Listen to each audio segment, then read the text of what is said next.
દર્શક મિત્રો, શતરંજ ગુજરાતી ન્યૂઝમાં આપનું સ્વાગત છે। ગઈકાલે અમદાવાદના જુહાપુરા વિસ્તારમાં આવેલી આયશા મસ્જિદ પાસે હત્યાનો બનાવ સામે આવ્યો છે, જેમાં બે યુવાનો વચ્ચે ઇન્સ્ટાગ્રામ પર સ્ટોરી મૂકવા જેવી બાબતે બબાલ થઈ હતી અને આ બબાલે ઉગ્ર સ્વરૂપ ધારણ કર્યું અને વાત હત્યા સુધી પહોંચી ગઈ। ઘટનાની વિગતે વાત કરીએ તો રેહાન ખાન પઠાણ નામના આરોપીએ શાલિમ નામનો જે યુવક છે તેણે જે ઇન્સ્ટા પર સ્ટોરી મૂકી હતી તેને લઈને બોલાચાલી કરી હતી, ગાળાગાળી કરી હતી। જે બાદ રેહાન પઠાણ છે તે પોતાના સાગરીતોને લઈને શાલિમના ત્યાં પહોંચે છે, વિવાદ થાય છે અને આટલામાં એ આરોપીઓ હતા રેહાન પઠાણ, તેની સાથે ફૈઝલ સહિતના આરોપીઓ, તેમના દ્વારા શાલિમને પડખાના ભાગે છરીના ઘા ઝીંકીને મોતને ઘાટ ઉતારી દીધો। આ ઘટનાના પગલે શું કહી રહ્યા છે અમદાવાદના એસીપી એબી વાણંદ, તેમને સાંભળો। એમાં એવું છે, ગઈકાલે રાત્રે 10:30 વાગે જુહાપુરાનું આયશા મસ્જિદ છે ત્યાં બનાવ બનેલો હતો।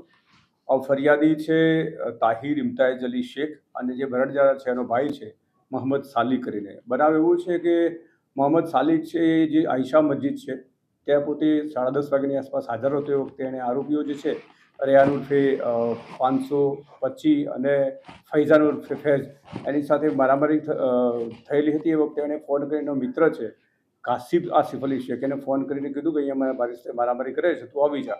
એટલે એનો મિત્ર ત્યાં ગયો તો આ લોકોની સાથે મારામારી કરતા હતા। એ દરમિયાન જે ફૈઝાન ઉર્ફે ફૈઝ છે એ રેહાન ઉર્ફે 525 હતા અને એમાં 25 પોતાની પાસેથી છરી કાઢી અને જે રૈયાન ઉર્ફે 500 છે એને આપતા એણે જે મરણ જનાર છે એને પડખામાં છરીનો ઘા કરતા પછી જે સાહેબ છે એને છરીથી ઈજા કરેલી અને ઈંટ મારેલી એવી ઈજાઓ કરેલા। દરમિયાન લોહી લુહાણ થઈ જતા આરોપીઓ ભાગી ગયેલા અને પછી 108માં સારવાર માટે જે મરણ જનાર છે એ મોહમ્મદ સાલિકને લઈ ગયા, જેઓ સારવાર દરમિયાન એનું મરણ થયેલું હતું।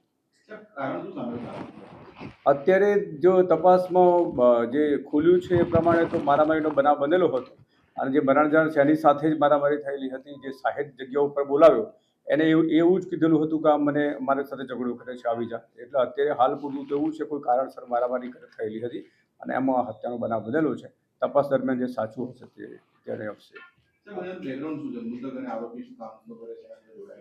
મૃતક છે એ ગેરેજમાં કામ કરતો હતો અને જે આરોપીઓ છે એ જે અત્યારે જે મેઇન આરોપી જે હસ્તગત કરાયો છે તે રેહાન ઉર્ફે 500 એ છે એ કુરિયરનું છૂટક કામ કરે છે।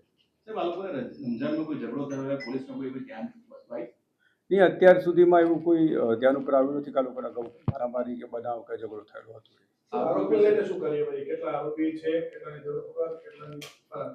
અત્યારે જે 3 આરોપી છે એમાં રેહાન ઉર્ફે 500 છે એને હસ્તગત કર્યો છે। 25 છે એ 25 અને ફૈઝાન એ બંને પકડવા ઉપર બાકી છે। એમાં જુદી જુદી ટીમો બનાવેલી છે, ટૂંક સમયમાં પકડાઈ જશે।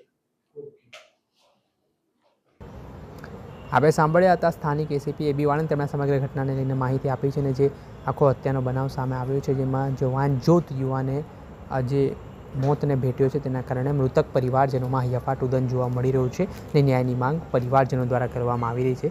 આ મામલે વિજલપુર પોલીસ સ્ટેશન ખાતે આરોપીઓ સામે હત્યા અંગેનો ગુનો નોંધાયો છે અને એક આરોપીની પોલીસે ધરપકડ પણ કરી છે।